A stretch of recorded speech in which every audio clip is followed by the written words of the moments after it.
70-এর নির্বাচনে যারা গেছিলেন তারা বিপ্লবী সরকার গঠন করেছিল এবং শেখ মুজিবুর রহমান যিনি যুদ্ধের সময় উপস্থিত ছিলেন না উনি সরকার প্রধান হয়েছিলেন। এইখানে তার বিরোধিতা করার কিছু নাই, কারণ 70-এর নির্বাচন এবং তার আগের এবং পরের ডাকেই স্বাধীনতা যুদ্ধ হয়েছিল। কিন্তু যেটা মনে রাখতে হবে ভাই, স্বাধীনতা যুদ্ধ, এই যুদ্ধে কার কার বড় অবদান ছিল। যদি শহীদ তাজউদ্দিন না থাকতো তাইলে বাংলাদেশের এক্সাইলে সরকার হইতো না। যদি তাজউদ্দিন না থাকতো তাহলে ভারতের সাথে আমাদের আলোচনা হইতো না। যদি তাজউদ্দিন না থাকতো 16ই ডিসেম্বরে আমাদের বিজয় হইতো না।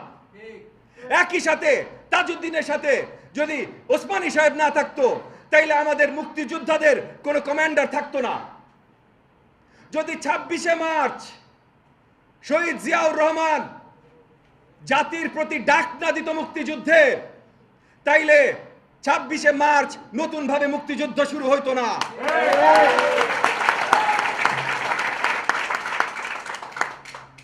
আপনি জাতির পিতা নিয়ে কথা বলতে চান, কোনো অসুবিধা নাই। তাইলে এই জাতি মানে Bangladesh as a nation, Bangladesh একটা দেশ, এইটার জন্মের জন্য যারা বড় বড় অবদান রেখেছে, তাজউদ্দিন সাহেব, ওসমানী সাহেব, শহীদ জিয়াউর রহমান, এদের সবাইকে আপনার সেই মর্যাদাটা দিতে বাধ্য। আজকে সময় আসছে বাংলাদেশের ইতিহাসকে সঠিকভাবে জনগণের সামনে নিয়ে যাওয়া। বাংলাদেশের ফাউন্ডিং ফাদার্স কারা? শেখ মুজিবুর রহমান, তাজউদ্দিন, শহীদ জিয়াউর রহমান, এমএজি ওসমানী, এদের সবার নাম এক ডাকে আসার প্রয়োজন আছে। শুধু একজনকে সালাম দিবেন, বাকি সবার নাম ইতিহাসের পাতা থেকে মুছা দিবেন, এইটা আর মানব না।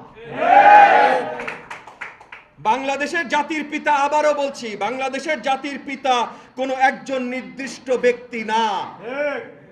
এই রাষ্ট্রকে প্রতিষ্ঠার জন্য মেহনতি মানুষ থেকে শুরু করে অসংখ্য রাজনৈতিক ব্যক্তিত্ব জীবন যৌবন উৎসর্গ করেছে।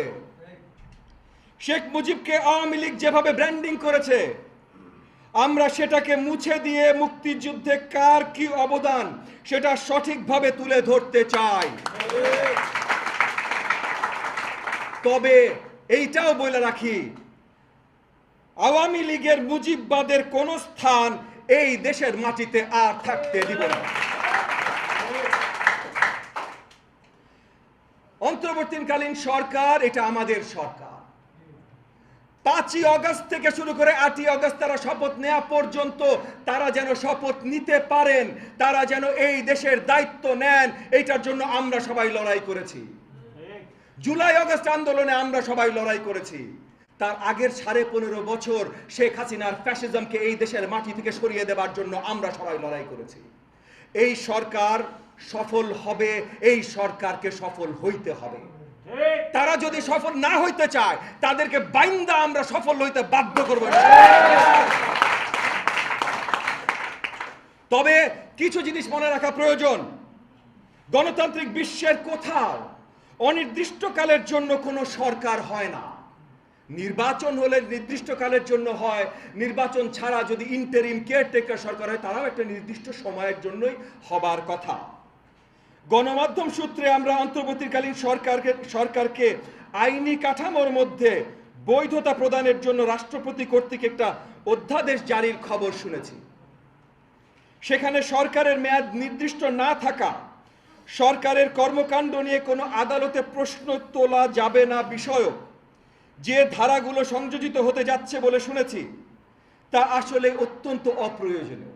এটা আমাদের সরকার ভাই, আমরা সবাই মিলে নিশ্চয়ই নির্ণয় করব এই সরকারের থাকা কতদিনের প্রয়োজন আছে। যদি লম্বা প্রয়োজন থাকে আমরা এই সরকারকে লম্বা সময় রাখবো ইনশাআল্লাহ। এবং আমরা এই 18 কোটি জনগণ যদি এই সরকারের সাথে থাকি তাহলে কেন আইনি প্রোটেকশন লাগবে এই সরকারের? আমরাই তো আইন। গণতন্ত্র মানে কি? দেশের জনতার যেটা প্রয়োজন, যেতে দেশের জনতার যেটা আকাঙ্ক্ষা, দেশের জনতা যেটা চায় সেইটাই হবে আইন। তাহলে আমরাই যদি আইন হই তাহলে এই আইন থেকে অন্তর্বর্তীকালীন সরকারের কোনো প্রোটেকশন দরকার আছে বইলা আমরা মনে করি না।